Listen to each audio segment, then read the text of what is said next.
Thank you so much for coming out to show your support for unborn children.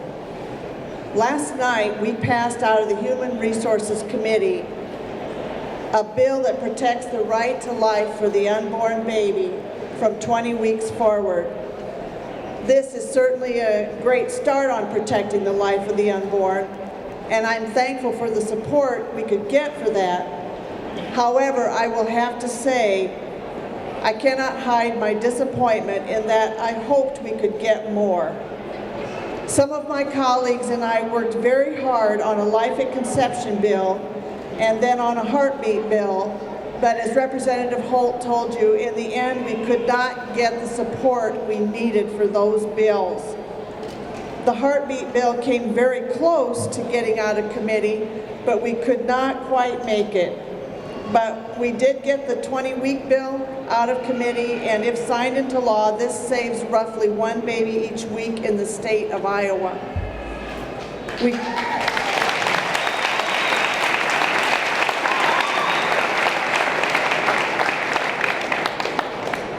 We cannot underestimate the value of that little one's life and what he or she brings to us. We do not want to cut ourselves off from the blessings that God wants to give us. I will have to say, though, I am very encouraged because I see the momentum move in the pro-life direction in the 5 years I have served my district in the State House. We could never have come close to getting a strong pro-life measure such as the heartbeat bill out of committee 5 years ago. So there are more legislators committed to life at conception, and I see trending the newer legislators committed to life at conception. I am seeing a slow building momentum on the pro-life side. Your efforts are having an effect. So thank you so much for what you have done so far. Thank you.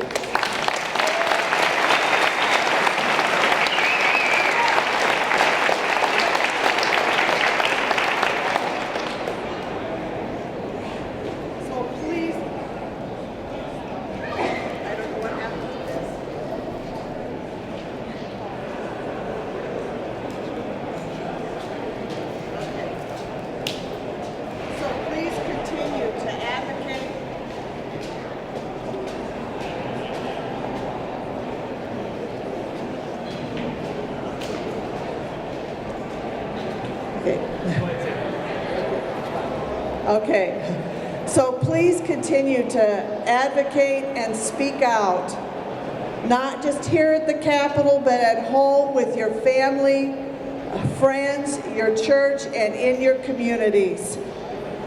Thomas Jefferson said, "I tremble for my country when I reflect that God is just and his justice cannot sleep forever." Injustice has a way of driving relentlessly, deliberately, anxiously, and insidiously through history, building and building, unable to come to a place of rest and peace, almost as though it knows it is in the wrong and will not last. It can't rest because it is injustice. Injustice will at some point come to an end, and that is when God's justice, as Jefferson said, wakes up.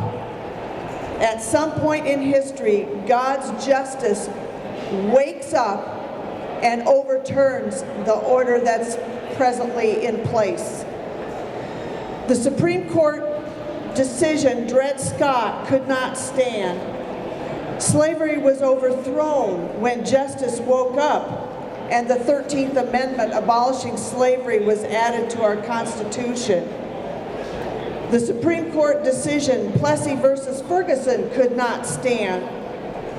Segregation was overthrown when justice woke up and Brown versus the Topeka Board of Education abolishing slavery became the law of the land. And I dare say that Roe versus Wade is next on the chopping block.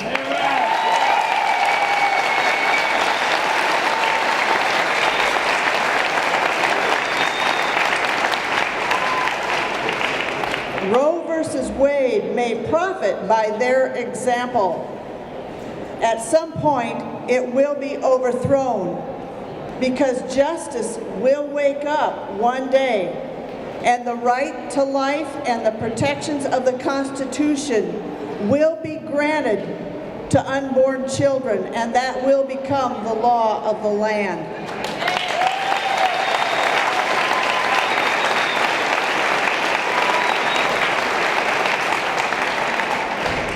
Injustice rolls on at present, but it is anxious, uneasy, and restless because it knows its time is limited.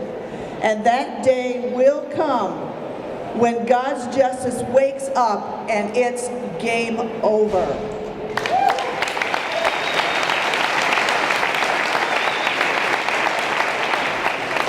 We are on the right side of history.